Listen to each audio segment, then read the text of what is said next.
Martino. Pour l'instant, nos avocats nous disent que tout est beau. On est avec Emmanuel Latraverse, Emmanuel Vincent Marissal qui quitte avec fracas Québec solidaire. Qu'est-ce que tu en penses? Il trouve que c'est ingouvernable, que c'est trop radical.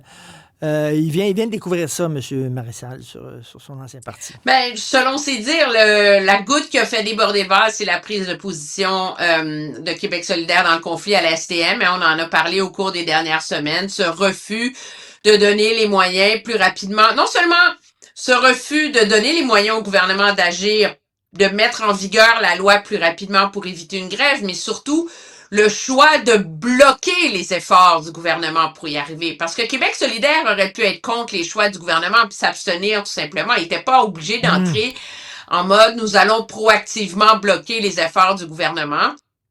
Lui qui soutient que finalement, on était dans le camp de ceux qui prennent la population en otage.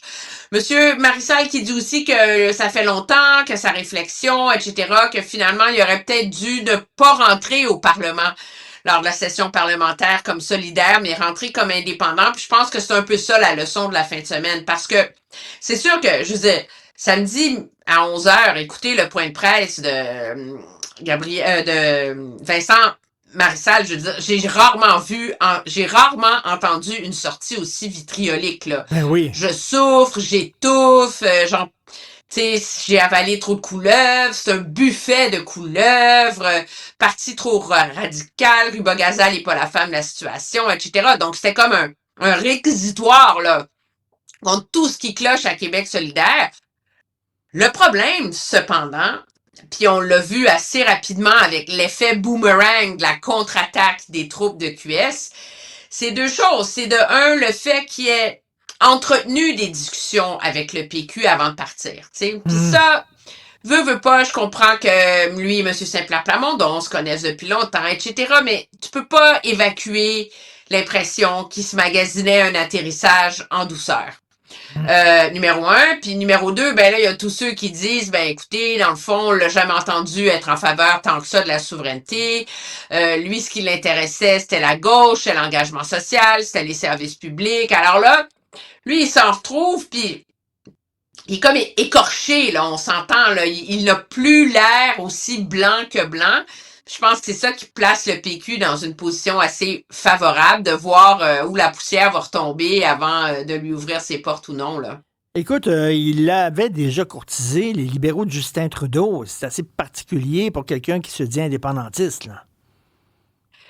Oui, non, il y a un grand écart assez impressionnant. Hein. Puis lui maintient que c'est un café, puis dans le fond, il avait pas courtisé, etc. Mais, tu sais, le fin fond de l'histoire, il est le seul à le savoir, puis il va amener le secret dans sa tombe, entre toi puis moi, ou dans ses mémoires politiques à la retraite. Mais pour les lecteurs moyens, ça c'est comme Jocelyne Bourdon, là, tu sais. Les gens aiment pas ça, quelqu'un qui magasine. Donc, je pense que Ben les non. gens comprennent que la politique vient avec son lot de compromis, que tu peux pas être, tu sais, absolument d'accord avec 100% de ce que tout ton parti politique veut et toutes les positions qu'il prend, mais ça veut dire que tu peux courtiser 3 partis politiques qui sont aussi diamétralement opposés. C'est ça qui est un peu comme difficile à voir. Donc, bravo à Monsieur Marissal de dire qu'il a besoin d'un sas de décompression, là, pour essayer de se retrouver, parce que je pense que ça a l'air que je suis pas sûre que c'est même clair pour lui là, où est-ce qu'il est en ce moment, à part de plus être capable de souffrir le dogmatisme de Québec solidaire. Alors, le dommage à QS est monumental. Ça, je pense que c'est sans équivoque. Ce qui reste, c'est de savoir dans quel état va ressortir Vincent Marissal à l'autre bout une fois que la contre-attaque de QS sera terminée et que la poussière sera retombée.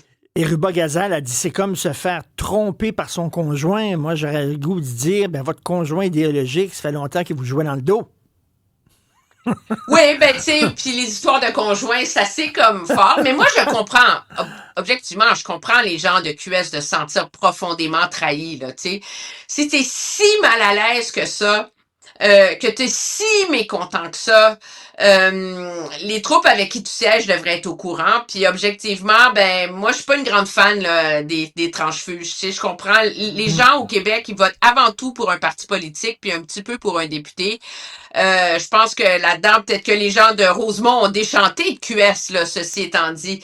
Mais je pense qu'il était mieux de siéger comme indépendant. Puis si j'avais un petit brun à gager, je te gagerais qu'il risque de siéger juste comme indépendant jusqu'aux prochaines élections. Tu viens de m'ouvrir la porte parlant des petits bruns, le PLQ. Explique-moi comment M. Rodriguez, dans un même souffle, peut dire c'était écœurant, on a sali, en parlant des textes du Journal de Montréal, on a sali la réputation de mes troupes, des gens qui travaillent fort, puis tout ça. Et d'un autre côté, tu sais, il n'y a rien là, c'est du mensonge, ça. Et d'un autre côté, il dit, ben, il va y avoir une enquête interne. Si tu ouvres une enquête interne... C'est la contradiction dans la gestion de crise, là. Puis le problème, écoute, j'ai pas les réponses à t'offrir, j'ai placé des appels. La crédibilité de l'enquête interne ne repose pas tant sur qui va la mener, c'est l'ancien juge en chef de la Cour supérieure, etc. C'est pas ça l'enjeu. Mais l'enjeu, c'est ses pouvoirs. Tu sais, je veux dire, si l'enquête interne n'a pas le pouvoir de forcer quelqu'un à témoigner sous serment, que l'enquête interne n'a pas les pouvoirs d'assignation, n'a pas les pouvoirs d'enquête pour aller fouiller dans l'info nuagique, dans les archives de textos effacés, etc., ben c'est une enquête indépendante qui va arriver et qui va frapper un mur pas mal vite, là.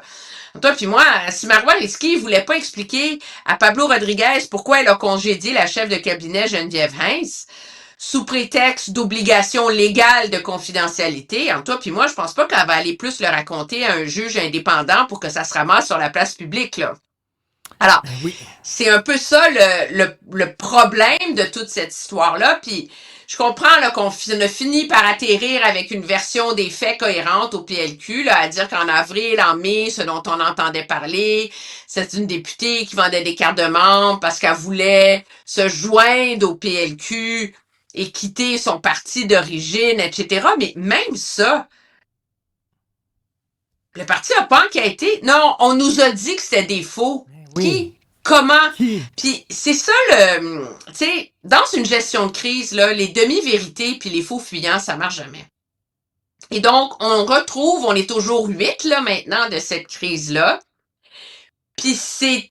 Le parti est comme pris... Tout le monde retient son souffle à attendre de voir s'il y a quelque chose d'autre qui va sortir. Hein? Parce qu'on s'entend, M. Millard, M. Blackburn, il y a plein de gens qui sont... Tu sais, qui disent qu'ils appuient M. Rodriguez, mais ça se bouscule pas sur les plateaux de télé puis devant les micros là, pour le faire. Parce que tout le monde attend, de un. Puis de deux, ben, la crise entre Marois Risky et chef de cabinet, ben, il y a une question existentielle qui reste en suspens. Moi, je le maintiens. J'ai essayé de triturer Pablo Rodriguez là-dessus pendant 6 minutes en entrevue vendredi. J'ai pas eu de réponse, mais la question demeure. C'est qu'est-ce que ça dit sur le leadership d'un chef que les deux personnes en qui il est supposé avoir le plus confiance ne lui font pas assez confiance à lui pour lui expliquer les problèmes fondamentaux qu'il y a entre les deux, qui sont des problèmes assez graves pour être des problèmes de directive et de commission et de commissaire à l'éthique. Et quand sa seule réponse est de dire on aurait dû me le dire, oui, ça, tout le monde est d'accord avec ça, mais c'est ça.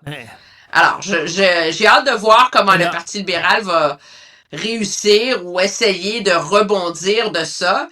Mais dans les faits, il n'y a rien de réglé par rapport à lundi soir dernier, là. J'ai hâte de voir ensuite à la réponse de l'éditeur du Journal de Montréal, Danny Doucet, qui dit « Je m'excuse, mais ça a été fait là, dans l'art. Là, on a suivi toutes les règles du journalisme, notre reportage. Et bon, j'ai hâte de voir maintenant si le PLQ va poursuivre ou pas. Ou s'ils vont dire, finalement, on passe à autre chose. » Ben non, mais c'est parce que le PLQ a un petit problème, hein, qui est un projet de loi, qui est une loi que le PLQ lui-même a fait adopter à l'Assemblée nationale.